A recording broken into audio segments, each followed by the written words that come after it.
La Fenice ho chiesto, ho preteso, sto insistendo che venga per strada, deve venire a Mestre per strada. Abbiamo già fatto dei concerti sulle chiese, voglio continuare, insistere. Chiarotte, che è il sovrintendente, mi sta aiutando, ha capito il nuovo corso, abbiamo già fatto delle cose nelle chiese di Mestre, la gente era, insomma, veramente era stracolma la chiesa, le abbiamo portate a Zelarino, continueremo a portarle nelle periferie, nelle varie città di Venezia, perché è importante anche a piccoli gruppi che si possa sentire, non so, un flauto intanto che stai facendo la spesa. Non è necessario portare tutto all'orchestra, col concerto, col palco, con costi. Abbiamo già gli orchestrali.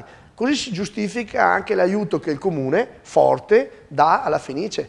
A differenza invece di fare scelte di ristrutturazione, di tagli, di cose del genere, invece facciamo magari, chiedendo la collaborazione degli stessi musicisti, dei coristi, che ci stanno dando, facciamola andare dove ci sono i cittadini, utilizziamo la Fenice. E l'obiettivo sarà portarla anche fuori dalla città di Venezia, dentro la città metropolitana, Portogruaro, San Donà, Jesolo, Spinea, Milano. Chioggia. Certo, questa è l'idea che abbiamo, in maniera che tutti sentano una grande città, dobbiamo fare proprio questa grande città di Venezia.